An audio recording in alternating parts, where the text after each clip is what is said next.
സഞ്ജയനും ധൃതരാഷ്ട്രമൊക്കെ നല്ല വിവരമുള്ള മൂത്ത ആൾക്കാരാട്ടോ. അവര് നല്ല എന്താണ് നല്ല ശീലമുള്ളവരും, നല്ല ശീലം എന്ന് പറഞ്ഞാല് കുറേ എക്സ്പീരിയൻസ് ഉള്ളത്. ശീലം എന്ന് പറഞ്ഞാൽ എക്സ്പീരിയൻസ് ആണ്. കുറേ ശീലമുള്ളവരും ഈ കുറേ സംഭവങ്ങൾ കണ്ടിട്ടുള്ളവരും ജീവിതത്തിൽ കുറെ അനുഭവിച്ചിട്ടുള്ളവരും ഒക്കെയാണ്. അവര് പറയുന്നതല്ല നമ്മൾ കേൾക്കേണ്ടത്, ശരിക്കും രോഗി പറയുന്നത് കേൾക്കണം. ആ രോഗി പറയുന്നത് കേൾക്കണമെങ്കിൽ നമ്മൾ അതിനു മുമ്പ് ഭഗവാൻ കൃഷ്ണൻ ആദ്യത്തെ ചാപ്റ്ററിൽ കൃഷ്ണന് യാതൊരു റോളും ഇല്ല. അത് ഒരു ഡിസ്ക്രിപ്ഷനാണ്, അത് ഒരു സ്റ്റേജ് ഉണ്ടാക്കലാണ്. അതല്ലെങ്കിൽ ആങ്കറിംഗ് പേഴ്സൺ ഒക്കെ വന്നിട്ട് കുറെ ഇൻട്രൊഡക്ഷൻ ഒക്കെ പറയുമല്ലോ ഹീറോ വരുന്നതിന് മുമ്പൊക്കെ. അതല്ലെങ്കിൽ ആ സ്റ്റേജ് നിർമ്മിക്കുന്നതാണ് ഫസ്റ്റ് ചാപ്റ്റർ. അപ്പൊ ആ ഫസ്റ്റ് ചാപ്റ്ററിൽ കിടക്കുന്നതിന് പകരം ഇതേപോലെ നമ്മൾ അർജുനന്റെ ഒരു വാക്കും കൂടി കേൾക്കുമ്പോഴാണ് ഭഗവത്ഗീതയുടെ യഥാർത്ഥ എന്തിനാണ് എന്ന് ചോദിച്ചല്ലോ ലക്ഷ്മി. ആ എന്തിനാണ് എന്നുള്ളത് അത് ആണ് തന്നെ പറയണം. അത് ആണ് പറയണമെങ്കിൽ അതിനു മുമ്പ് ആണല്ല പറയണത്. ആണല്ല പറയണമെന്ന് വെച്ച് കഴിഞ്ഞാൽ സാധാരണ ഒരാൾ ഇങ്ങനെ വരുമ്പോൾ നമ്മൾ ചിലപ്പോൾ ഞാൻ പലപ്പോഴും ചെയ്യാറുള്ളതാണ്. എന്റെ ക്ലാസ് എടുക്കുന്ന സമയത്തായാലും ഞാൻ നല്ലോലെ വർക്ക് പറയും പിള്ളേരെ. മിക്കവാറും എൻ്റെ അടുത്ത് പിള്ളേർ അധികം ഇരിക്കാറില്ല. കാരണം ഞാൻ തുടങ്ങുന്നത് ശാഠ്യം പിടിച്ചിട്ടും വഴക്ക് പറഞ്ഞിട്ടും ഒക്കെയാണ്. അങ്ങനെ നിൽക്കുന്നവർ മാത്രമേ ഞാൻ പറഞ്ഞാൽ കേൾക്കുള്ളൂ എന്ന് എനിക്കറിയാം. അതുപോലെയാണ് കൃഷ്ണൻ. അതുകൊണ്ട് കൃഷ്ണൻ വാ തുറക്കുന്നത് സെക്കൻഡ് ചാപ്റ്ററിലെ സെക്കൻഡ് ശ്ലോകമാണ്. അത് സഞ്ജയൻ പറഞ്ഞതിന് ശേഷമാണ്. ഈ ഇതുവരെ നടന്നിട്ടുള്ള സംഭവങ്ങളൊക്കെ ഒരു എല്ലാ ഭഗവത്ഗീതയുടെ പ്രത്യേകത എന്താ വെച്ചാൽ ലാസ്റ്റ് ചാപ്റ്ററിൽ നടന്നിട്ടുള്ള സംഭവം നെക്സ്റ്റ് ചാപ്റ്ററിൽ ഫസ്റ്റ് ശ്ലോക അതിന്റെ ഒരു ഇൻട്രോ ആയിരിക്കും. What did you learn so far എന്നൊക്കെ പറയുന്നത് പോലെയാണ്. അതാണ് എല്ലാ ടെക്സ്റ്റ് ബുക്കിന്റെ ഒരു ഫോർമാറ്റ് ഉണ്ട്. ഇപ്പൊ 10ാം ക്ലാസ് കഴിഞ്ഞിട്ട് അല്ലെങ്കിൽ 9ാം ക്ലാസ് കഴിഞ്ഞ് 10ാം ക്ലാസ്സിൽ കയറുമ്പോൾ last year what did we study എന്ന് പറഞ്ഞ് ഒരു ചാപ്റ്റർ ഉണ്ട്. അത് വായിച്ചിട്ടാണ് അടുത്ത ചാപ്റ്റർ തുടങ്ങുന്നത്. അതുപോലെയാണ് ഭഗവത്ഗീത എഴുതിയിരിക്കുന്നത്. അപ്പൊ അതങ്ങോട്ട് വിടാം. അത് സഞ്ജയനാണ് പറയുന്നത് എന്താണ് അവിടെ നടന്നത് സംഭവങ്ങളൊക്കെ, അതൊക്കെ വിടാം. മധുസൂദനം വായ തുറക്കാൻ പോവാണെന്നൊക്കെയുള്ള ഒരു ഇൻട്രോ ആണ്. ഓക്കെ, ആ ഇൻട്രോ കഴിഞ്ഞു കഴിഞ്ഞാല് ഭഗവാൻ കൃഷ്ണൻ വഴക്ക് പറയാണ്. അതും നമുക്ക് വിടാം. കാരണം ആ വഴക്ക് പറയുന്നൊന്നും അർജുനന് വലിയൊരു കേമത്തുള്ളതല്ല. അർജുനൻ പറയുന്ന പ്രശ്നമാണ് നമ്മൾ അറിയേണ്ടത്. അർജുനൻ പറയുന്ന പ്രശ്നം 2ാമത്തെ അധ്യായത്തില് 7ാമത്തെ ശ്ലോകമാണ്. കർപ്പണ്യ ദോഷോപഹത സ്വഭാവ. ഉണ്ടോ കയ്യില്? ഉണ്ട് സർ. അർജുനന്റെ നോക്കട്ടെ. അർജുന ഉവാച കഴിഞ്ഞിട്ട് 1, 2, 3 കഴിഞ്ഞ് ഇത് കേൾക്കുന്ന എല്ലാവർക്കും അത് എടുക്കാനുള്ള സമയം ഉണ്ടാക്കി വെച്ചിട്ടാണ്. കർപ്പണ്യ ദോഷോപഹത സ്വഭാവ പൃച്ഛാമി ത്വാം ധർമ്മ സമ്മൂഢചേത യത് ശ്രേയസ്യാനിശ്ചിതം ബ്രൂഹി തന്മേ ശേഷസ്തേഹം ശാധിമാം ത്വാം പ്രപന്നം. ശിഷ്യസ്തേഹം ശാധിമാം ത്വാം പ്രപന്നം. കാർപ്പണ്യ ദോഷോപഹത സ്വഭാവ പൃച്ഛാമി ത്വാം ധർമ്മ സമൂഢചേത യശ്രേയസ്യാനിശ്ചിതം ബ്രൂഹി തന്മേ ശിഷ്യസ്തേഹം ശാധിമാം ത്വാം പ്രപന്നം. ഇതാണ് ശരിക്ക് പറഞ്ഞാൽ ഒരു കൗൺസിലർ എടുത്ത്, ഒരു മെന്റർ എടുത്ത്, ഒരു സൈക്കോതെറാപ്പിസ്റ്റിനെടുത്ത് ഒരു പേഷ്യന്റ് പോകുമ്പോൾ ആ പേഷ്യന്റ് പറയുന്നത്. ഭഗവത്ഗീത തുടങ്ങാൻ കാരണം വഴക്ക് പറഞ്ഞിട്ടല്ല ഭഗവത്ഗീത തുടങ്ങേണ്ടത്, മോട്ടിവേറ്റ് ചെയ്യിപ്പിക്കുക വേണ്ടത്. അതെങ്ങനെ മോട്ടിവേറ്റ് ചെയ്യിപ്പിച്ചു, എന്തിനു ചെയ്തു കൃഷ്ണൻ? എന്താ വഴി പോകുന്ന ഒരാളെ പിടിച്ചിട്ട് അഡ്വൈസ് കൊടുക്കേണ്ട വല്ല കാര്യമുണ്ടോ? ഒരു കാര്യമില്ല.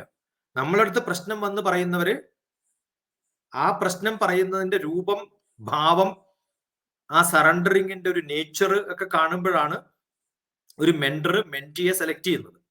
മെന്ററെ സെലക്ട് ചെയ്യുന്ന മെന്റിയാണ്. ഞാൻ ഇന്നടുത്ത് പോയാൽ എന്റെ പ്രോബ്ലം സോൾവ് ചെയ്യുമെന്ന് പറയും. പക്ഷെ എല്ലാവരെയും ഡോക്ടർ ചികിത്സിക്കണം എന്നില്ലല്ലോ. ആ ഓപ്ഷൻ അവിടെ ഉണ്ട്. നിങ്ങൾക്ക് എന്ത് ചോദ്യം ചോദിക്കാം, ഉത്തരം പറയണോ വേണ്ടോ എന്ന് ഞാനല്ലേ തീരുമാനിക്കുക. അതുപോലെയാണ് കൃഷ്ണൻ തീരുമാനിക്കണം അർജുനനെ അഡ്വൈസ് ചെയ്യണോ വേണ്ടയോ.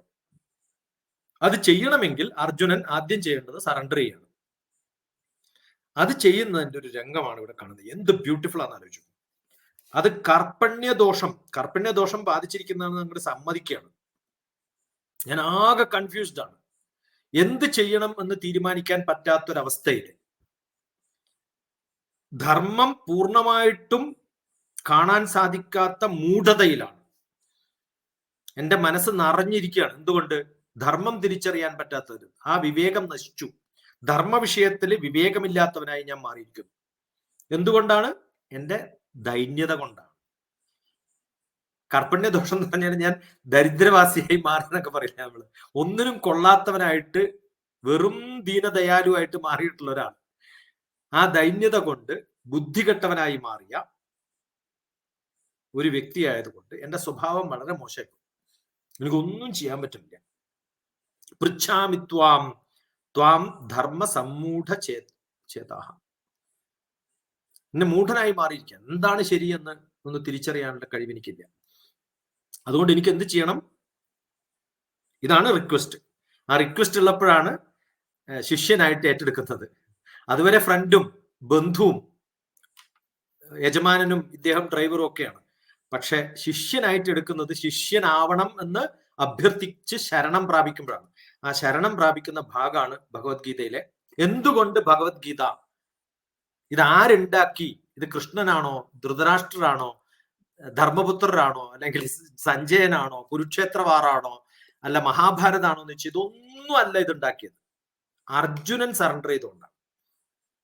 അതുകൊണ്ട് ഏതൊരാൾക്കും അഡ്വൈസ് വേണമെങ്കിൽ ആദ്യം വേണ്ടത് പൂർണ്ണ ശരണം പ്രാപിക്കലാണ്. അങ്ങനെ ഒരു ശിഷ്യനായി മാറുകയാണ്. ഞാൻ അങ്ങയുടെ ശിഷ്യനാണ്. യത് ശ്രേയസ്യ നിശ്ചിതം ബ്രൂഹി തന്മേ ശിഷ്യസ്തേഹം ശാധിമാം ത്വാം പ്രപന്നം. എനിക്കുപദേശിച്ചു തരണം എന്നുള്ളത്. ഞാൻ എങ്ങനെ പൂർണ്ണമായിട്ടും സറണ്ടർ ചെയ്യാണ്. ശിഷ്യനായിട്ട് ഞാൻ അങ്ങയിൽ പ്രാപിച്ചിരിക്കുകയാണ്. ഞാൻ അങ്ങയുടെ ശിഷ്യനാണ് എന്ന് അങ്ങോട്ട് പറയാണ്. അത് കൃഷ്ണൻ അനുവദിച്ചു കൊടുത്തിട്ടൊന്നുമില്ല കേട്ടോ. ഞാൻ അതിനു മുമ്പ് നല്ല വഴക്കാ പറഞ്ഞത്.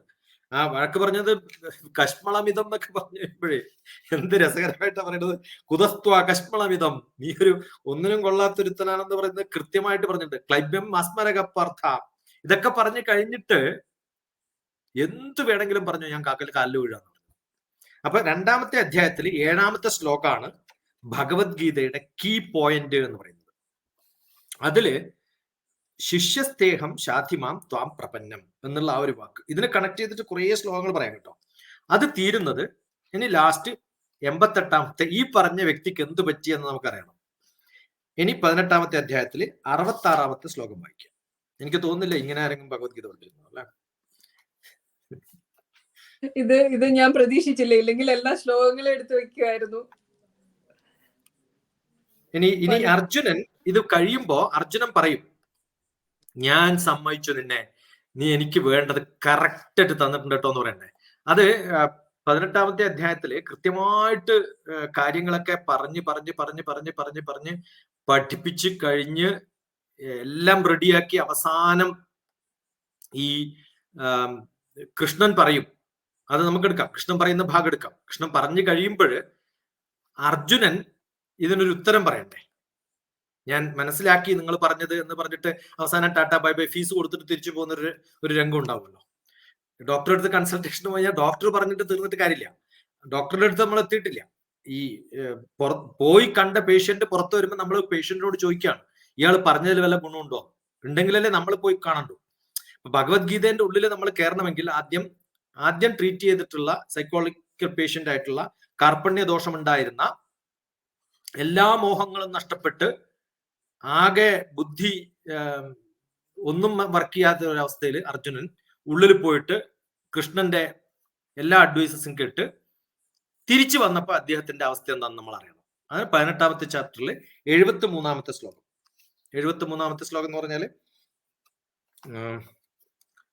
നഷ്ടോ മോഹ എന്ന് പറഞ്ഞ് തുടങ്ങുന്നത് 73-ാമത്തെ ശ്ലോകം. എനിക്ക് എളുപ്പമാണ്, കാരണം ഞാൻ ഇതൊക്കെ മാർക്ക് ചെയ്ത് വെച്ചിട്ടുണ്ട്. ഓരോന്നിന്റെ ഉത്തരവും എവിടെയാണെന്നൊക്കെ ഉള്ളത് അതൊക്കെ കുറെ റിസർച്ച് നടത്തിയിട്ട് ചെയ്തിട്ടുള്ള സംഭവമാണ്. അതുകൊണ്ട് എനിക്ക് എളുപ്പ സംഭവങ്ങൾ. ഓക്കെ, നഷ്ടോ മോഹ 18-ാമത്തെ അധ്യായത്തിൽ 73-ാമത്തെ ശ്ലോകം കിട്ടിയോ? സ്മൃതിർലബ്ധ തത്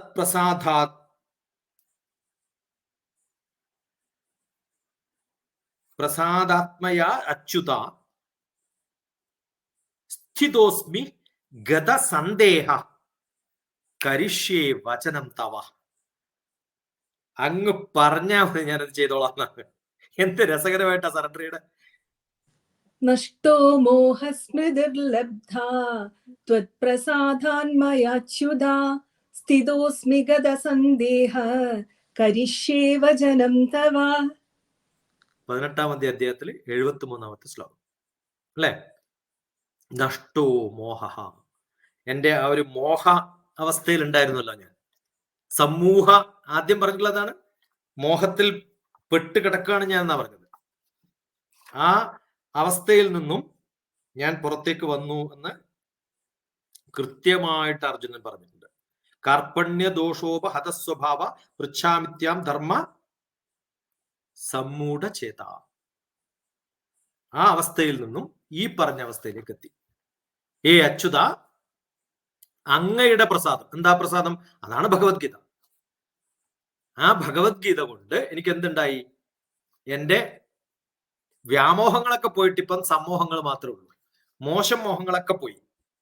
ഇപ്പം പൂർണ്ണ ആരോഗ്യവാനായിട്ട്, സൈക്കോളജിക്കലി ഫിറ്റ് ആയിട്ട് ഞാൻ എന്തും ചെയ്യാൻ റെഡി ആയിട്ടിരിക്കുന്ന ഒരു അവസ്ഥയിലാണ് ഇപ്പം താങ്കളുടെ മുമ്പിൽ ഇരിക്കുന്നതെന്ന് അർജുനൻ പറയുമ്പോഴാണ് എന്ത് പ്രോബ്ലത്തിലായിരുന്നു അർജുനൻ ഇരുന്നത്. 18 ചാപ്റ്റർ കഴിയുമ്പോഴത്തേക്കും, 17 ചാപ്റ്റർ കഴിയുമ്പോഴത്തേക്കും ആള് ഉഷാറായി. ബെഡിൽ കിടത്തിയിട്ട്, ICUയിൽ കിടത്തിയിട്ട് ഇപ്പൊ ശവം എടുത്തുകൊണ്ട് പോകണം തോന്നിയ ആള് ഇതാ എഴുന്നേറ്റ് ഓടുന്ന അവസ്ഥയായി. എനിക്ക് ബോധം വന്നു എന്നാണ് പറയുന്നത്. ഒരു ഗത സന്ദേഹവും ഇല്ല എനിക്ക്. ഞാൻ സംശയമില്ലാത്തവനായി മാറി. ഗതിയിൽ സന്ദേഹം, എനിക്ക് എങ്ങടാ പോണ്ടെന്നൊരു തിരിച്ചറിവില്ലാത്തൊരവസ്ഥയാണ്. വില്ല്, അമ്പ് ഒന്നും എനിക്ക് വേണ്ട. ചുണ്ടൊക്കെ വരണ്ട്, കവിളൊക്കെ വേർതിരിക്കുന്ന, അതുകൊണ്ട് അങ്ങ് പറയുന്ന എന്തും കേൾക്കാൻ ഞാൻ തയ്യാറായിട്ട് നിൽക്കുന്നു. ആ അവസ്ഥയിലേക്ക് അർജുനനെ മാറ്റിയെടുക്കാൻ ഈ ഭഗവത്ഗീതക്ക് സാധിച്ചുവെങ്കിൽ അതാണ് ഭഗവത്ഗീതയുടെ ഗുണം എന്ന് പറയുന്നത്. ഇനി അതിനെന്തൊക്കെയാണ് വേണ്ടെന്നുള്ള മരുന്നിലേക്ക് നമ്മൾ പിന്നെ കിടക്കാം. ആദ്യം പുറത്തു നിന്ന് പറയുന്ന ഒരാൾ കേട്ടു, ഇപ്പൊ പേഷ്യന്റ് പറയുന്നത് കേട്ടു, ഇനി ഡോക്ടർ പറയുന്നത് പിന്നെ കേൾക്കാം. ഓക്കെ, ഡോക്ടർ പറയുന്നതും വളരെ വളരെ വ്യക്തമായിട്ട് 2 ശ്ലോകത്തിൽ ഭഗവത്ഗീത ഡോക്ടർ പറയുന്നത് തീർക്കാം. ഇവിടെ സാറ് പറയുമ്പോ ഒരു കാര്യം കൂടെ പറയാണ്. സാറ് വീണ്ടും നമുക്ക് വളരെയധികം ഹോപ്പ് തരികയാണ്. അതായത് പേഷ്യന്റിന്റെ പ്രൂഫ്, പേഷ്യന്റിനെ കൊണ്ട് തന്നെ പ്രൂഫ് പറയിപ്പിച്ചു കഴിഞ്ഞു. അപ്പൊ നമുക്ക് പഠിക്കാനുള്ള ഉത്സാഹം കൂട്ടുക എന്നല്ലേ. നേരത്തെ ഞാൻ പറഞ്ഞ പോലെ എല്ലാവർക്കും തോന്നും ഭഗവത്ഗീത പഠിച്ചാൽ മനസ്സിലാവില്ല, 4 പ്രാവശ്യം വായിച്ചിട്ട് മനസ്സിലായില്ല എന്ന് റിവ്യൂസ് ഇട്ട് ഇരിക്കുന്നവര് കണ്ടിട്ട് ഞാൻ പറഞ്ഞില്ല, എന്റെ മകൻ പോലും പഠിക്കാൻ ഒരു ഹെസിറ്റേറ്റ് ചെയ്യുന്നത്. ആ ഫീലിംഗ് അങ്ങ് മാറ്റുകയാണ്. കാരണം സാർ ഒരു സൈക്കോ തെറാപ്പിസ്റ്റ് കൂടിയാണ്. അതുകൊണ്ട് തന്നെ ഇവിടെ സൈക്കോളജിക്കലായിട്ട് നമുക്ക് ഡിപ്രഷന്റെ ഒരു ക്ലാസിക്കൽ സിംറ്റംസും കൂടെ പറഞ്ഞുകൊണ്ട് അടുത്തതിലേക്ക് പോവാം. കാരണം ഇവിടെ അർജുനന് സംഭവിച്ചിരിക്കുന്നതെല്ലാം തന്നെയാണ് ആധുനിക മനഃശാസ്ത്രം ഒരു ക്ലാസിക് ഡിപ്രഷൻ അല്ലെങ്കിൽ വിഷാദ രോഗത്തിന്റെ ലക്ഷണങ്ങളായിട്ട് പറയുന്നത്. Feelings of sadness, tearfulness, emptiness or hopelessness, angry outburst, irritability or frustration, even over small matters, loss of interest or pleasure in most or all normal activities. അതായത് നമ്മളുടെ ഒരു ഉത്തരവാദിത്വ ബോധമില്ലായ്മ, നമുക്ക് ചെയ്യേണ്ട കാര്യങ്ങൾ ചെയ്യാണ്ടിരിക്കുക, നമ്മുടെ വ്യക്തിത്വം തന്നെ നഷ്ടപ്പെടുത്തുക, അതുപോലെ തന്നെ ഒരു പൊട്ടിത്തെറിക്കുക, അനാവശ്യമായിട്ടുള്ള വേദന, കണ്ണുനീര്, ശൂന്യത, പ്രതീക്ഷയില്ലായ്മ, ഇതൊക്കെ തന്നെയാണ് നമ്മൾ അർജുന വിഷാദയോഗത്തിൽ കാണുന്നത്. അതിന് അവസാനം ആ ഒരു പേഷ്യന്റിനെ സൈക്കോ തെറാപ്പിയിലൂടെ അവസാനം പേഷ്യന്റിനെ കൊണ്ട് തന്നെ പറയിപ്പിക്കുന്നു, എന്റെ എല്ലാ പ്രശ്നങ്ങളും ടോക്ക് തെറാപ്പി. ടോക്ക് തെറാപ്പി എന്ന് തന്നെയാണ് സൈക്കോ തെറാപ്പി. അപ്പൊ സാർ ഇവിടെ ഇതുപോലെയാണ് സത്യത്തിൽ ഈ ഞങ്ങള് ഭഗവത്ഗീത പഠിക്കാൻ ഭയന്നിരിക്കുന്ന വ്യക്തികൾക്കും അതുപോലെയുള്ളൊരു പ്രതീക്ഷയാണ് സാർ ഇവിടെ നൽകിയത്. ഇനി അടുത്ത സാറിന്റെ വിശദീകരണത്തിലേക്ക് പോകാം. 2 ശ്ലോകം കൂടി പഠിച്ചാൽ നമുക്ക് ഭഗവത്ഗീത, ഇനി ഭഗവത്ഗീത പഠിച്ചിട്ട് കൃഷ്ണൻ പറഞ്ഞു ഒന്നും കേട്ടില്ല എന്നുള്ളൊരു സങ്കടം കൃഷ്ണനും വേണ്ട, നമുക്കും വേണ്ട. ഇനി അങ്ങനെ ഒരു കംപ്ലൈന്റ് വരരുതല്ലോ. ഇപ്പൊ ഭഗവത്ഗീത ശരിക്കും തുടങ്ങുന്നത്, ആദ്യം വഴക്ക് പറയുന്നതും അർജുനന്റെ സറണ്ടറിങ്ങും ഒക്കെയാണ് ആദ്യത്തെ 10 ശ്ലോകം വരെയുള്ളത്. ശരിക്കും ഭഗവത്ഗീത തുടങ്ങുന്നത് 11-ാമത്തെ ശ്ലോകത്തിലാണ്. ആ 11-ാമത്തെ ശ്ലോകമാണ് ഭഗവത്ഗീതയുടെ എസൻസ് എന്താണ്, എന്താണ് ഭഗവത്ഗീത എന്ന് ചോദിച്ച ലക്ഷ്മിയുടെ ഉത്തരത്തിന് ഭഗവാൻ ഭഗവത്ഗീത തുടങ്ങുന്നത്, അതിനു മുമ്പുള്ള വഴക്ക് പറയുന്നതൊക്കെ പോട്ടെ, ഗീതയായിട്ട് തുടങ്ങുന്നത്, അഡ്വൈസ് ആയിട്ട്. ശിഷ്യൻ സറണ്ടർ ചെയ്ത് കഴിഞ്ഞ് പിന്നെ കുറച്ചും കൂടിയൊക്കെ ശിഷ്യൻ പറയുന്നുണ്ട്, സഞ്ജയൻ പറയുന്നുണ്ട്, അതൊക്കെ അങ്ങോട്ട് വിടാം നമുക്ക്. നടക്കാൻ പോകുന്ന സംഭവങ്ങളൊക്കെ ഇടക്ക് സഞ്ജയൻ ഒരു പറഞ്ഞു കൊടുക്കണമല്ലോ. അന്ന് ആന്റിനെ അവിടെ വെച്ചിട്ട് പിന്നെ ടെർമിനൽ ഇവിടെയാണ്. ആ ടെർമിനലിന്റെ സംഭവങ്ങൾ നോക്കിയിട്ടാണ് പറഞ്ഞു കൊടുക്കുന്നത്. അപ്പൊ അതവിടെ കിടക്കട്ടെ. അപ്പൊ ഇതിനകത്ത് കൃത്യമായിട്ട് പറയുന്നത്, തുടങ്ങുന്നത് അശോച്യാനന്യശോചസ്ത്വം. സെക്കൻഡ് ചാപ്റ്ററിൽ 11th ശ്ലോകം, രണ്ടാമത്തെ അധ്യായത്തിൽ കിട്ടി സർ. ശ്രീ ഭഗവാനുവാച അശോച്യാനന്വശോചസ്ത്വം പ്രജ്ഞാവാദാംശ്ച ഭാഷസേ ഗദാസോ ന ഗദാം സൂക്ഷ്മ നാനുശോചന്തി പണ്ഡിത. അശോച്യാനന്യശോചസ്ത്വം. അശോച്യ എന്താണ് ഭഗവത്ഗീത എന്ന് ചോദിച്ചാൽ ഒറ്റ വാക്കിൽ ഉത്തരം പറയാം. അശോച്യ, don't be sad. What is the message of Bhagavadgita? ഒന്നുമില്ല, ധർമ്മാണ്, കർമ്മാണ്, ഒന്നും പറയണ്ട. എന്തു ചെയ്താലും അവസാനം നമുക്ക് എന്താ കിട്ടാന്ന് ചോദിച്ചു കഴിഞ്ഞാൽ ദുഃഖമില്ലായ്മയാണ്. ഭഗവാൻ കൃഷ്ണൻ എന്താണ് അർജുനന് കൊടുത്തത് എന്ന് ചോദിച്ചാൽ അടിപിടി കൂടാനുള്ള ശക്തിയോ അമ്പോ വില്ലോ മനസ്സോ, അതിനകത്തുള്ള ഒരു ശോചത്തെ എടുത്തു കളയുക ചെയ്തു, ദുഃഖത്തെ. അപ്പൊ എന്താണ് ഭഗവത്ഗീത? അശോച്യ, ഒറ്റ വാക്കിൽ അങ്ങോട്ട് തീർത്തു. പിന്നെ ഇത് പഠിക്കേണ്ട കാര്യമില്ല, ഭഗവത്ഗീത കഴിഞ്ഞു.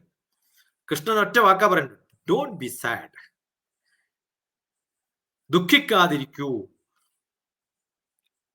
അന്യശോചസ്ത്വം, എന്തൊക്കെ ദുഃഖങ്ങൾ ഉണ്ടാവുക നമുക്ക്, ആ ദുഃഖങ്ങളൊക്കെ മറക്കുക. എന്താ ചെയ്യേണ്ടത്? പ്രജ്ഞാവാദാംശ്ച ഭാഷസേ, പണ്ഡിതന്മാരുടെ വാക്കുകൾ കേൾക്കുക, അത് പറയുന്നത് പോലെ പറയുക, അവരുച്ചരിക്കുന്നത് പോലെ ഉച്ചരിക്കുക, അവരറിയുന്നത് പോലെ അറിയുക. അപ്പൊ എന്തുകൊണ്ടാണ് ദുഃഖം ഉണ്ടാവുന്നത് എന്നുള്ളതാണ് രണ്ടാമത്തെ ലൈൻ. ദുഃഖമില്ലാണ്ടിരിക്കണം, എങ്ങനെ പെരുമാറണം? പണ്ഡിതന്മാരെ പോലെ പെരുമാറണം. അപ്പൊ അതിനകത്ത് രണ്ടും കൂടി കൂട്ടി വായിച്ചാൽ എന്താവും? അറിവില്ലായ്മയാണ് ദുഃഖത്തിന് കാരണം. ഇപ്പൊ ഭഗവത്ഗീത എന്താ പറയണെന്ന് വെച്ചാൽ, പ്രാക്ടിക്കൽ നോളജ് ഇല്ല, സെൻസ് ഇല്ല എന്നൊക്കെ പറയല്ലോ, നോൺ സെൻസ്, യൂസ്ലെസ് എന്നൊക്കെ നമ്മൾ പറയില്ലേ, അത് അവന് ഇൻഡയറക്റ്റ് ആയിട്ട് പറഞ്ഞു നോക്കും. അശോച്യാനന്യശോചസ്ത്വം പ്രജ്ഞാവാദാംശ്ച ഭാഷസേ. പണ്ഡിതന്മാരെ എങ്ങനെയാണ് പറയുന്നത്, എങ്ങനെയാ പഠിക്കുന്നത്, എങ്ങനെയാണ് ഇടപെടുന്നത്, അതൊക്കെ കൃത്യമായിട്ട് മനസ്സിലാക്കാം. ഗദാസൂന ഗദാംസുശ്ച, കുറേ ആൾക്കാർ മരിച്ചിട്ടുണ്ടാവും, പോയിട്ടുണ്ടാവും, ചത്തുപോയിട്ടുണ്ടാവും, കൂടുതലാളുണ്ടാവില്ല, അങ്ങനെ കുറെ പേരുണ്ടാവും. നമ്മളൊന്നും അല്ല മഹാന്മാര്, കുറെ ആൾക്കാർ ജീവിച്ചും മരിച്ചും ഒക്കെ പോയിട്ടുണ്ടാവും. ഗദാസൂന ഗദാസുംശ്ച നാനു ശോചന്തി പണ്ഡിതാഹ, അവരെ കുറിച്ചൊന്നും ആലോചിച്ചിട്ട് പണ്ഡിതന്മാര് വേവലാതിപ്പെടാറില്ല. എന്ന് വെച്ചാൽ അർത്ഥം, നീ ചത്തുപോയത് കൊണ്ട് വലിയ പ്രശ്നമൊന്നുമില്ല, നീ പോയിക്കോന്നാ പറയണത്. സത്യം പറഞ്ഞ നീ ഇപ്പൊ ജീവിച്ചിരുന്നോണ്ട് വലിയ ഗുണമൊന്നും ഉണ്ടാവില്ല. ഇപ്പൊ എന്റെ അടുത്ത് ഏതെങ്കിലും ഒരാൾ വന്ന് പറഞ്ഞു എന്ന് വിചാരിക്കാം, ഞാനിപ്പോ ഈ ഡോക്ടേഴ്സിനെ പഠിപ്പിക്കുന്ന മെഡിക്കൽ കോളേജിലൊക്കെ ക്ലാസ് എടുക്കാൻ പോകുമ്പോൾ അന്ന് രാത്രി എനിക്ക് കോൾ വരും, ചിലപ്പോൾ ഞാൻ ആത്മഹത്യ ചെയ്യാൻ പോവാ സാർ. ഞാൻ ചെയ്തോ? അല്ല, ഞാൻ സീരിയസ് ആയിട്ടാ പറയുന്നത്. ആത്മഹത്യ ചെയ്യാൻ പോകുന്ന ഒരാളും ഫോൺ വിളിച്ചിട്ട് ഡോക്ടർ TPSനോട് ആത്മഹത്യ ചെയ്യാന്ന് പറയില്ല, നമ്പർ 1. നമ്പർ 2, ഞാൻ തനിക്ക് ഒരു ഉപദ്രവവും ചെയ്തിട്ടില്ല, വന്നൊരു ക്ലാസ് എടുത്തു എന്നുള്ളൊരു കുഴപ്പം മാത്രമേ ഞാൻ ചെയ്തിട്ടുള്ളൂ. ഓക്കെ, അതുകൊണ്ട് എന്നെ കുടുക്കിലാക്കാൻ വേണ്ടിയിട്ട് ലാസ്റ്റ് ടെലിഫോൺ കോൾ എനിക്ക് ചോദിച്ചിട്ട് താൻ ആത്മഹത്യ ചെയ്താല് നാളെ പോലീസ് ലാസ്റ്റ് കോൾ നോക്കുമ്പോൾ ഡോക്ടർ TPSനെ 11:30-12 മണിക്ക് വിളിച്ചു. ഞാൻ പോലീസ് സ്റ്റേഷനിൽ ഇറങ്ങണ്ടേ? എന്തിനാ എന്നെ ഉപദ്രവിക്കുന്നത്? ചാവുന്നതിന് മുന്നേ 100 പേരെയും കൂടി വിളിച്ചിട്ട് ചത്താ മതി, എന്നാ എല്ലാരെയും വിളിക്കട്ടെ പോലീസ് സ്റ്റേഷനിൽ, നമുക്ക് കുറച്ച് കൂട്ടുകാരുണ്ടാവുമല്ലോ. അപ്പൊ പക്ഷെ ഞാൻ സീരിയസ് ആയിട്ടാ പറയുന്നത്. സീരിയസ് ആയിട്ടാണോ പറയണത്? ഇങ്ങനെ കുറെ പേര് മരിച്ചത് കൊണ്ടോ ജനിച്ചത് കൊണ്ടോ ഒന്നും ലോകത്തിൽ കുഴപ്പമൊന്നും ഉണ്ടാവാൻ പോണില്ല. എന്ത് രസകരമായിട്ടാ കൃഷ്ണൻ പറയണെന്ന് നോക്കൂ. അതുകൊണ്ട് അതൊന്നും അല്ല പ്രശ്നം. പണ്ഡിതനായിട്ട് കാര്യങ്ങൾ ഗണിച്ച് മനസ്സിലാക്കുമ്പോൾ നമ്മൾ ചെയ്യുന്ന ചില കർമ്മങ്ങൾക്കൊക്കെ പണ്ഡിതന്റെ ഗുണമുണ്ടെങ്കിൽ നമ്മൾ എത്ര കാലം ഇവിടെ ജീവിച്ചു എന്നുള്ള കുറെ പേര് മരിച്ചു ജീവിച്ചിട്ടുണ്ട്. പക്ഷെ കുറച്ചേ പറയും അങ്ങനെയൊക്കെ ചെയ്താൽ നീ കേമനായിട്ട് മാറും എന്ന് പറയുന്ന ഇല്ലേ, ആചാര്യന്മാരിൽ ആചാര്യനാവണം എന്നൊക്കെയാണ് പറയുന്നത് അർജുനോട്. യദ്യതാചരതി ശ്രേഷ്ഠ തത്തദേവേതരോചന സയത് പ്രമാണം ഗുരുതേ ലോകസ്ഥതിന് വർത്തതേ. നിന്നെ കണ്ടിട്ട് ആൾക്കാർ ഇങ്ങനെയൊക്കെ പോകുന്നൊക്കെ പറയുന്നതിന്റെ ഒരു ഇൻട്രൊഡക്ഷൻ ആണ് ഇവിടെ. അങ്ങനെയൊന്നും അല്ലാത്ത നീ ഇപ്പം ചത്തുപോവുകയൊക്കെ ചെയ്താലും കുഴപ്പമൊന്നുമില്ല. അങ്ങനെ ആയാൽ പിന്നെ ഗുണം ഉണ്ടാവുന്നു പിന്നെ പറയുന്നു. പക്ഷെ അതിനാദ്യം വേണ്ടത് എന്താണ്? അശോച്യാനന്യശോചസ്ത്വം, ദുഃഖമില്ലാത്തവനായിട്ട് മാറണം. ഇനി ഇതേ സംഭവം തുടക്കത്തില് അശോച്യ എന്ന് പറഞ്ഞിട്ട് അവസാനിപ്പിക്കുന്നതും ഇതേ വാക്കുപയോഗിച്ചിട്ടാണെന്നാണ് ഭഗവത്ഗീത. അത് 18ാമത്തെ അധ്യായത്തില് 66ാമത്തെ ശ്ലോകമാണ്. നമുക്കറിയാം, ഇനി ഇങ്ങനെയൊക്കെ ആവണമെങ്കിൽ നീ പണ്ഡിതനാവണം, ദുഃഖമില്ലാത്തവനാവണമെങ്കിൽ എന്ത് ചെയ്യണമെന്ന് ഭഗവത്ഗീതയിൽ ലാസ്റ്റ് 18ാമത്തെ അധ്യായത്തിൽ 66 മാത്രമല്ല കേട്ടോ, അതിന് കൂടെ കുറെ ശ്ലോകങ്ങൾ ഭഗവാൻ പറയുന്നുണ്ട്. പക്ഷെ ക്രക്സ് ഓഫ് ദ പോയം എന്ന് പറയുന്നത്, അല്ലെങ്കിൽ ക്രക്സ് ഓഫ് ദ ഗീത എന്ന് പറയുന്നത്, അതിന്റെ കാതൽ എന്ന് പറയുന്നത് എനിക്ക് തോന്നിയിട്ടുള്ളത് 66ാമത്തെ ശ്ലോകമാണ്. കാരണം അത് അശോച്യ എന്ന് തുടങ്ങിയിട്ടുള്ള ശ്ലോകം മശുച എന്ന് പറഞ്ഞ് അവസാനിക്കുന്നതാണ്. സർവധർമാൻ പരിത്യജ്യ മാമേകം ശരണം വ്രജ അഹം ത്വാ സർവപാപേഭ്യോ മോക്ഷയിഷ്യാമി മാ ശുച. ദുഃഖിക്കരുത് എന്ന് പറഞ്ഞു തീർത്തതാണ്. ഇപ്പൊ തുടങ്ങിയത് അശോച്യാനന്യശോചസ്ത്വം പ്രജ്ഞാവാതാംശ്ച ഭാഷസേ, നീ ബുദ്ധിയുള്ളവനായിട്ട് പണ്ഡിതനായിട്ട് അതുപോലെയൊക്കെ പെരുമാറിയാൽ എന്താവും? അവസാനം പറഞ്ഞിട്ടുള്ളത് അങ്ങനെയാണ്. അങ്ങനെ ആവണമെങ്കിൽ എന്താവണം? ബാക്കിയുള്ള ധർമ്മങ്ങളൊക്കെ നീ ഉപേക്ഷിച്ചിട്ട് എന്നിൽ സറണ്ടർ ചെയ്യാം. അപ്പൊ എന്റെ കൂടെ കൂടുന്നവരൊക്കെ, എന്റെ മെന്റർഷിപ്പിൽ വരുന്നവരൊക്കെ നല്ല ബുദ്ധിമാന്മാരും നല്ല അറിവുള്ളവരും ഒക്കെ ഇട്ട് ഞാൻ മാറ്റും, അവർക്ക് ദുഃഖമുണ്ടാവില്ല എന്ന് ഗ്യാരണ്ടി പറയാണ്. കിട്ടിയോ ശ്ലോകം? 18ാമത്തെ അധ്യായം 66. കിട്ടിയില്ല സാർ. ഇതിൽ എന്താ വെച്ചാൽ ഞാൻ പ്രിപ്പയർഡ് അല്ലായിരുന്നു സാർ പറയാത്തത് കൊണ്ട്. അപ്പം നമ്പർ ഞാനും പ്രിപ്പയർഡ് അല്ല, ഞാൻ ആ ചോദ്യം വന്നതുകൊണ്ട് സർവധർമാൻ പരിത്യജ്യ മാമേകം ശരണം വ്രജ അഹം ത്വാ സർവപാപേഭ്യോ മോക്ഷയിഷ്യാമി മാ ശുച. ഇതേ അർത്ഥമുള്ള കുറെ ശ്ലോകങ്ങൾ കിട്ടും കേട്ടോ നമുക്ക് മുമ്പ്. 8ാമത്തെ അധ്യായത്തിൽ 18, ഞാൻ എല്ലാം നമ്പർ ചെയ്തിട്ടുണ്ട്, അതുകൊണ്ട് എളുപ്പം എനിക്ക് പറയാം.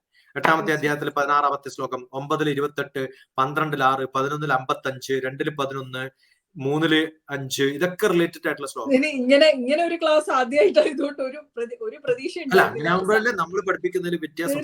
അല്ല, ഒരു അക്കാഡമിഷ്യൻ എഡ്യൂക്കേഷണലിസ്റ്റ് ഭഗവത്ഗീത പഠിപ്പിക്കുന്നതിന്റെ ഒരു അഡ്വാൻറ്റേജ്, അതിന്റെ ഗുണം നമ്മൾ നേരിട്ട് ഇപ്പൊ അനുഭവിക്കുകയാണ്. കാരണം എങ്ങനെ പഠിപ്പിച്ചാലാണ് കുട്ടികൾക്ക് അല്ലെങ്കിൽ പഠിക്കുന്നവർക്ക് എത്ര ഭംഗിയായിട്ട് മനസ്സിലാക്കാൻ സാധിക്കും എന്നുള്ള ഒരു ഉദാഹരണം മാത്രമല്ല, ഞങ്ങളെ അനുഭവിപ്പിക്കുകയാണ് സാർ. ഇപ്പൊ ഇതൊരു പുതിയ എക്സ്പീരിയൻസ്. മാത്തമാറ്റിക്സ് ഒക്കെ പഠിപ്പിക്കുമ്പോഴേ എനിക്കൊരു കൈമൾ സാർ എന്നിട്ടൊരു മാഷുണ്ടായിരുന്നു. അദ്ദേഹം അമൃത ഇൻസ്റ്റിറ്റ്യൂട്ടിൽ ഡീനൊക്കെ ആയിട്ട് റിട്ടയർമെന്റിന് ശേഷം, എന്നെ പഠിപ്പിച്ചത് മാത്തമാറ്റിക്സ് ആണെങ്കിലും കേരള യൂണിവേഴ്സിറ്റിയിൽ കമ്പ്യൂട്ടർ സയൻസാണ് പഠിപ്പിച്ചത്. അദ്ദേഹത്തിന് പവർ 18 22 ഒക്കെയാണ് ക്ലാസ്. അപ്പൊ ഇങ്ങനെ അടുത്തൊക്കെ നോക്കിയാലേ കാണുള്ളൂ. 100 കണക്കിന് മോസ്റ്റ് അഡ്വാൻസ്ഡ് മാത്തമാറ്റിക്സ് ബുക്സ് വരും. അപ്പൊ ഞാൻ അദ്ദേഹത്തിന്റെ ഒരു പെറ്റ് ശിഷ്യനാണ്. എന്റെ വീട്ടിൽ ഹൈദരാബാദൊക്കെ വന്ന് താമസിച്ചിട്ടുണ്ട്. ഞാൻ തിരുവനന്തപുരം പോയി കണ്ടിട്ടുണ്ട്. എന്റെ മകന്റെ മാരേജിന് കണ്ണൂർ വരെ വന്നിട്ടുണ്ട് തിരുവനന്തപുരത്ത്. റിട്ടയർ ആയിട്ടൊക്കെ എത്രയും കൊല്ലം കഴിഞ്ഞിട്ടുള്ള ഒരു മനുഷ്യനാണെന്ന് ആലോചിച്ചോണം. അപ്പൊ അദ്ദേഹം ഏത് ബുക്ക് വന്നാലും ഞാൻ ഈ പറഞ്ഞിട്ടുള്ള മട്ടില വായിക്കും. ആദ്യത്തെ ഹെഡിങ് അങ്ങോട്ട് വായിക്കും, അവസാനം റെഫറൻസ് ബുക്ക് നോക്കിയിട്ട് പറയും ഇത് കൃത്യമായിട്ട് എനിക്ക് മനസ്സിലായിട്ടോ. ഈ വിവേകാനന്ദ സ്വാമികളൊക്കെ അങ്ങനെ വായിച്ചിരുന്നു എന്നാണ്. Crux of the problem. അത് നമ്മൾ ഈ ഇംഗ്ലീഷിൽ എസ്സേ റൈറ്റിംഗ് കോംപ്രഹെൻഷൻ എന്നൊക്കെ പറഞ്ഞിട്ട് സംഭവം ഉണ്ടാവില്ലേ, അത് 10 പേജ് ഉണ്ടെങ്കിലും നല്ല എസ്സേ റൈറ്റിംഗ് ആണെങ്കിൽ അതിന്റെ ആദ്യത്തെ പാരഗ്രാഫും ലാസ്റ്റ് പാരഗ്രാഫും വായിച്ചാൽ അത് ഫുൾ പിടുത്തം കിട്ടും നമുക്ക്. ന്യൂസ് പേപ്പർ വായിക്കുന്ന സമയത്ത് നല്ല ന്യൂസ് പേപ്പർ എഴുതുന്നവരാണെങ്കിൽ, നല്ല എഡിറ്റോറിയലൊക്കെ എഴുതുന്ന ആളാണെങ്കിൽ ആദ്യത്തെ 2 ലൈനും ലാസ്റ്റ് 2 ലൈനും വായിച്ചാൽ അതിന്റെ എസൻസ് കിട്ടിയെന്നാണ്. അതുപോലെയാണ് ഭഗവത്ഗീത. It's A beautiful. ഇത് എല്ലാ ബുക്കിലും ഇങ്ങനെ പഠിക്കാൻ പറ്റുമോ എന്ന് ചോദിച്ചാൽ പറ്റില്ല കേട്ടോ. ഭഗവത്ഗീതയുടെ മേന്മ എന്ന് പറയുന്നത് അത് എഴുതപ്പെട്ടിട്ടുള്ളത് ഇത്തരം ഒരു പിരമിഡൽ സ്ട്രക്ചർ എന്നൊക്കെ നമ്മൾ പറയും. ഇനി ഏറ്റവും നല്ല ശ്ലോകം ഏതാണെന്ന് ചോദിച്ചാൽ 18ാം അധ്യായത്തില് സെന്റർ ഓഫ് ദ സെന്റർ, 9ാമത്തെ അധ്യായത്തില് 23ാമത്തെ ശ്ലോകം എടുത്തു കഴിഞ്ഞാൽ അതാണ് സെന്റർ. 22ാമത്തെ ശ്ലോകം 9ാമത്തെ അധ്യായത്തില് 22ാമത്തെ ശ്ലോകം. അനന്യശ്ചിന്തയന്തോ മാം യേ ജനാ പര്യുപാസത്തെ തേഷാം നിത്യാഭിയുക്താനാം യോഗക്ഷേമം വഹമ്യഹം. കിട്ടി സർ. അനന്യശ്ചിന്തയന്തോ മാം യേ ജനാ പര്യുപാസത്തെ തേഷാം നിത്യാഭിയുക്താനാം യോഗക്ഷേമം വഹാമ്യഹം.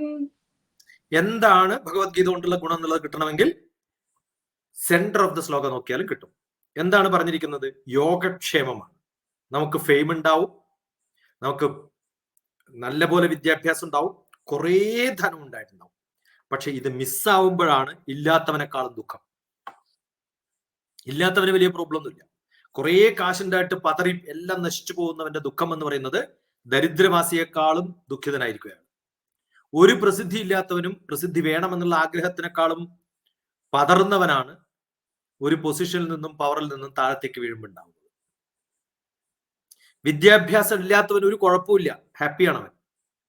പക്ഷെ കുറെ അറിവ് നേടിയിട്ട് അത് ഉപയോഗിക്കാൻ പറ്റാത്തൊരവസ്ഥ, അല്ലെങ്കിൽ അത് പറഞ്ഞു കൊടുക്കാൻ പറ്റാത്തൊരവസ്ഥ, മറന്നു പോകുന്ന ഒരവസ്ഥ. എക്സാമിനേഷന് പഠിക്കാതെ പോയാൽ എനിക്കൊരു കുഴപ്പമുണ്ടായിരുന്നില്ല. പക്ഷെ പഠിച്ചു പോയിട്ട് ആൻസർ എഴുതാൻ പറ്റാത്തവന്റെ ദുഃഖം ഒന്ന് ആലോചിച്ച് നോക്കണം. ആ അവസ്ഥയാണ്. അതുകൊണ്ട് ഭഗവാൻ കൃഷ്ണൻ പറയുന്നത് താൻ യോജിച്ചു ചേർത്തിട്ടുള്ളത്, യോഗം എന്ന് പറഞ്ഞാൽ യോജിപ്പിക്കുക എന്നാണ്. എന്താണോ യോജിപ്പിച്ചിട്ടുള്ളത് അതിനെ ക്ഷേമമായിട്ട് കയ്യിൽ വെക്കാൻ ഞാൻ ഗ്യാരണ്ടി പറയുന്നു. ലോകത്തിൽ ഏതെങ്കിലും ഭഗവാൻ, ഏതെങ്കിലും ഒരു മാസ്റ്റർ, ഏതെങ്കിലും ഒരു സ്റ്റുഡന്റിനോട് ഗ്യാരണ്ടി പറയുന്നുണ്ടെങ്കിൽ അത് ഈ ശ്ലോകത്തിൽ മാത്രമേ. പക്ഷെ അതിന് താഴത്തൊരു സ്റ്റാർ ഇട്ടിട്ട് യോഗക്ഷേമം വഹാമ്യഹം, അതൊക്കെ ഞാൻ ഗ്യാരണ്ടി പറയാം. പക്ഷെ സ്റ്റാർ താഴത്തൊരു സെന്റൻസ് ഉണ്ട്, അതാണ് ഫസ്റ്റ് ലൈൻ. അനന്യശ്ചിന്തയന്തോ മാം, വേറെ ചിന്തയൊന്നും പാടില്ല കേട്ടോ. വേറെ ചിന്തകളൊന്നും പാടില്ല. അത് കൃത്യമായിട്ട് കോൺസെൻട്രേറ്റ് ചെയ്ത് പഠിച്ചാൽ പരീക്ഷയ്ക്ക് മാർക്ക് കിട്ടും. അതാണ് ഭഗവാൻ പറയുന്നത്. വേറെ ചിന്തകളൊക്കെയാണ് എന്നിട്ട് പഠിക്കാണ്ടിരുന്ന് കഴിഞ്ഞിട്ട് പിന്നെ മാർക്ക് തരാമെന്നൊന്നും ഗ്യാരണ്ടി പറയുന്നില്ല. ഏത് ചിന്തകളും ഇല്ലാതെ, തെറ്റായ ചിന്തകളൊന്നും ഇല്ലാതെ പൂർണ്ണമായിട്ടും ധ്യാനത്തോടു കൂടി, ആ ധ്യാനം എന്ന് പറയുന്നത് ശ്രദ്ധയാണ്. ആ ശ്രദ്ധ നിങ്ങളുടെ കർമ്മത്തിലുണ്ടെങ്കിൽ അർജുന നിനക്ക് എന്തായാലും ശ്രേയസ് കിട്ടും. അവസാനം പറഞ്ഞിട്ടുള്ള ശ്രേയസ് കിട്ടും, നന്മ വരും, ബെനിഫിറ്റ് ഉണ്ടാവും, എല്ലാം കിട്ടും. പക്ഷെ എന്ത് ചെയ്യണം? വേറെ ചിന്തകളൊന്നും പാടില്ല. എക്സാമിനേഷൻ ഹാളിൽ വന്നാൽ എക്സാം എഴുതുക എന്നുള്ളതാണ്. കുരുക്ഷേത്ര വാറിൽ വന്നാൽ യുദ്ധം ചെയ്യുക എന്നുള്ളതാണ് നിന്റെ കടമ. ഇന്നലെ വൈകുന്നേരം വരെ അറിയാലോ ഇന്നലെ വൈകുന്നേരവും ഇന്ന് യുദ്ധത്തിന് വരണം എന്നുള്ളത്. ഇന്നലെ വൈകുന്നേരവും അറിയാലോ ഇത് മുത്തശ്ശനാണ് അപ്പുറത്തിരിക്കുന്നത്. ഭീഷ്മർ ഇന്നലെ രാത്രിയൊന്നും അല്ലല്ലോ മുത്തശ്ശനായി മാറിയത്, അല്ലല്ലോ. നിങ്ങൾ ടീച്ചർ അപ്പുറത്തെ ഭാഗത്ത് നിൽക്കുന്നുണ്ട്, എന്നെ പഠിപ്പിച്ച മാഷാണ്, എന്റെ കസിൻ ബ്രദറാണ്, എന്റെ ബന്ധുക്കളാണ്, അവരൊന്നും ഇന്നലെ രാത്രി ഒറ്റ രാത്രി കൊണ്ട് മാഞ്ഞുമറിഞ്ഞ് ബന്ധുക്കളായി മാറിയവരല്ലല്ലോ. അപ്പൊ ഈ കുരുക്ഷേത്ര വാറിൽ വന്നു കഴിഞ്ഞാൽ ഈ സമയത്ത് എന്തിനാണ് സമൂഹ അല്ലെങ്കിൽ സമ്മൂഢനായിട്ട് മാറുന്നത്, മൂഢനായിട്ട് മാറുന്നതിന്റെ ആവശ്യമില്ലല്ലോ. ആ ചിന്തകളൊന്നും പാടില്ല. കാരണം വന്നിരിക്കുന്ന ഒരു കർമ്മത്തിന് വേണ്ടിയിട്ടാണ്. അത് കൃത്യമായിട്ട് അങ്ങ് നിർവഹിക്കാം. Action is more important. ഇതാണ് നമുക്കൊക്കെ പറ്റുന്നത്. നമ്മളെ കുറേ ഒഴിവുകൾ പറയും. അത് രസകരമായിട്ട് ശ്ലോകങ്ങളിൽ ഇങ്ങനെ ബിൽഡപ്പ് ചെയ്ത് വരുന്നുണ്ട്. എന്തൊക്കെ ഒഴിവ് പറഞ്ഞിട്ടാണ് അർജുനൻ ചാടിപ്പോവാൻ പോകുന്നത് അല്ലേ? എന്തെങ്കിലുമൊക്കെ എക്സ്ക്യൂസ് ഒക്കെ പറഞ്ഞിട്ട് എക്സാം ഹാളിൽ നിന്ന് പുറത്തേക്ക് വരില്ല. വയറ്റിൽ വേദനയാണ്, തലവേദനയാണ്, കണ്ണുവേദനയാണ് എന്നൊക്കെ പറഞ്ഞ് പോകുന്ന അതേ അവസ്ഥയിലാണ് അർജുൻ. അങ്ങനെയൊക്കെ പോകുന്ന സമയത്താണ് പിടിച്ചു കൊണ്ടുവന്നിട്ട് ഇതൊന്നും നടക്കില്ല ഇവിടെ. ശരിക്ക് കൊടുക്കേണ്ടടുത്ത് കൃത്യമായിട്ട് അനന്യശ്ചിന്തയന്തോ മാം യേ ജനാ പര്യുപാസതേ തേഷാം നിത്യാഭിയുക്താനാം യോഗക്ഷേമം വഹാമ്യഹം. ഗ്യാരണ്ടി കൊടുക്കുകയാണ് ഭഗവാൻ. പക്ഷെ വെറുതെ ഗ്യാരണ്ടി തരില്ല. ഞാൻ പറഞ്ഞത് കേട്ടാൽ ടേംസ് ആൻഡ് കണ്ടീഷൻസ് ഉണ്ടല്ലേ? ടേംസ് ആൻഡ് കണ്ടീഷൻസ് വെച്ചിട്ടാണ് കൊടുക്കുന്നത്. അതാണ് ഏറ്റവും നല്ല ക്രക്സ് ഓഫ് ഭഗവത്ഗീത എന്ന് പറഞ്ഞാൽ. നമ്മൾ രണ്ട് ഭാഗത്തുമാണ് പോയത്. ഒന്നാമത്തെ ചാപ്റ്റർ, രണ്ടാമത്തെ ചാപ്റ്റർ, ലാസ്റ്റ് ചാപ്റ്റർ 18. ഇനി നേരെ സെന്ററിൽ പോയിട്ട് തുറന്നു കഴിഞ്ഞാൽ 22ാമത്തെ ശ്ലോകമാണ് ഏകദേശം സെന്റർ ആയിട്ട് വരിക. അതിൽ കൂടുതൽ ശ്ലോകങ്ങളുണ്ട്. പക്ഷെ ഭഗവാൻ പറഞ്ഞിട്ടുള്ളതിന്റെ കണക്കെടുത്ത് നോക്കിയാൽ കറക്റ്റ് ആയിട്ട് കിട്ടും. ഓക്കെ, അങ്ങനെ മാർക്ക് ചെയ്ത് വെച്ചിരിക്കുക. അതുകൊണ്ട് എളുപ്പമായിരിക്കും. ഇതൊരു ഞാൻ പറഞ്ഞില്ലേ പുതിയൊരു എക്സ്പീരിയൻസ് ആണ്. ഒരു എഡ്യൂക്കേഷണലിസ്റ്റിന്റെ അടുത്തുനിന്ന് അല്ലെങ്കിൽ അക്കാഡമീഷ്യന്റെ അടുത്തുനിന്ന് അല്ലെങ്കിൽ മാത്തമാറ്റീഷ്യൻ ഭഗവത്ഗീത പഠിക്കുമ്പോൾ എത്ര എളുപ്പമായിട്ടാണ് അത് മനസ്സിലാക്കി ട്രിക്കുകളാണ് വേണ്ടത്. മാത്തമാറ്റിക്സ് ഒക്കെ ഞാൻ പഠിപ്പിക്കുമ്പോൾ എന്റെ വഴിയിലൂടെ ഞാൻ പഠിപ്പിക്കാം. അത് എളുപ്പം പഠിച്ചു തീർക്കാൻ പറ്റും. നമ്മളൊരു കല്ല് പൊട്ടിക്കണമെങ്കിൽ കുറെ പ്രാവശ്യം അടിച്ചിട്ടല്ല പൊട്ടിക്കുക. അത് ഞാൻ ഹാർഡ് വർക്കാണ്. ഞാൻ ഹാർഡ് വർക്ക് അല്ല പറയാ. നമ്മൾ കൃത്യമായിട്ട് കല്ലിന്റെ ചുറ്റുമൊക്കെ നോക്കിയിട്ട് എവിടെ അടിച്ചാൽ പൊട്ടുമെന്ന് എനിക്കറിയുമ്പോ അവിടെ ഓരോ അടി അടിച്ചാൽ. ഇപ്പൊ തേങ്ങ പൊട്ടിക്കാൻ അറിയാത്ത ആള് തേങ്ങ പൊട്ടിച്ചു കഴിഞ്ഞാൽ ഉണ്ടാവുന്ന പ്രശ്നം അറിയില്ലേ? അത് കൃത്യമായിട്ട് എവിടെ അടിക്കണം നോക്കിക്കഴിഞ്ഞാൽ എളുപ്പമാണ്. അത് തേങ്ങ നിലത്തിട്ടിട്ടൊന്ന് ഉരുട്ടിക്കഴിഞ്ഞാൽ ഏത് സ്ഥിതിയിലാണോ നിൽക്കുന്നത് അത് നോക്കി അറിയാം. കണ്ണുകളുടെ ഏത് ഭാഗത്താണ് നിൽക്കാറ് 10 നോക്കിയാൽ നമുക്കറിയാം. അങ്ങനെ പഠിക്കാം എക്സ്പെരിമെന്റ് വെച്ചിട്ട്. അത് വെച്ച് കഴിഞ്ഞാൽ കയ്യിലെടുത്ത് ഒറ്റ അടി അടിച്ചു പൊട്ടും. അത് വലിയ കത്തിയൊന്നും വേണ്ട. ചെറിയ ഈ ഒരു സാധനം കൊണ്ട് അടിച്ചു പൊട്ടിക്കാൻ ടപ്പൊന്നൊന്ന് അടിച്ച പൊട്ടും. അത് ഒബ്സർവേഷനാണ്. വളരെ അങ്ങ് നേരത്തെ പറഞ്ഞ ഭഗവാൻ തന്നെ ഇന്ന കണ്ടീഷൻസ് ആണ്, എപ്പോഴും സന്തോഷമായിട്ടിരിക്കുക എന്ന് പറയുന്നത്, ഒന്നിനെ പറ്റിയും ദുഃഖിക്കാറില്ല. അതായത് ഇന്നത്തെ സാറ് സൈക്കോതെറാപ്പിസ്റ്റും കൂടെയാണ്, സാറ് സൈക്കോതെറാപ്പിസ്റ്റ് കൂടി ആയതുകൊണ്ട് അറിയാം ഒരു പെർഫെക്റ്റ് മെന്റൽ ഹെൽത്ത് അല്ലെങ്കിൽ ഗുഡ് മെന്റൽ ഹെൽത്തിന്റെ കണ്ടീഷൻസ്. നമ്മൾ ആധുനിക മനഃശാസ്ത്രം പറയുന്ന കാര്യങ്ങൾ, good mental health is A state of wellbeing that allows people to cope with life's challenges, function well, and contribute to their community. It's an essential part of overall health and quality of life. അതുപോലെ തന്നെ some characteristics of good mental health include feeling in control of your life and decisions, being able to cope with stress and challenges, being able to focus at work, being generally optimistic about life, and accomplishing personal goals. ഇതൊക്കെ തന്നെയാണ് ഭഗവാൻ ഇവിടെ അർജുനനെ guarantee ചെയ്യുന്നത്. കാർപ്പണ്യദോഷം അത് വന്നു കഴിഞ്ഞപ്പോഴാണ് സമൂഹമോടൊക്കെ പോയി തീർച്ചയായിട്ടും അപ്പോഴാണ് ഡിപ്രഷനിലോട്ട് പോകുന്നത് എന്നുള്ളത് സാറ് ഭംഗിയായിട്ട് പറഞ്ഞു. ഇപ്പൊ ഞാൻ പറഞ്ഞില്ലേ, കുട്ടികളടക്കം, ഞാൻ ഇന്ന് എന്റെ മകനോട് അവൻ വന്നിത് പറഞ്ഞപ്പോ 4-5 പേര് റിവ്യൂസ് ഇട്ടിരിക്കുന്നല്ലോ, 4-5 പ്രാവശ്യം വായിച്ചിട്ടും മനസ്സിലാകുന്നില്ല. അപ്പൊ ഞാൻ പറഞ്ഞു TPS സാറിൻ്റെത് വരുന്നുണ്ട്, ഭഗവത്ഗീത എങ്ങനെ പഠിക്കണമെന്ന്, നീ അത് കേട്ട് പഠിച്ചാൽ മതി എന്ന് പറഞ്ഞു. അത് എനിക്ക് ഭയങ്കര സന്തോഷമാണ്. കാരണം സാർ ഇത്ര ഭംഗിയായിട്ട് കുട്ടികളെ പഠിപ്പിക്കുന്ന രീതിയിൽ തന്നെ നമുക്ക് ഭഗവത്ഗീത ക്ലാസ് തരുന്നത്.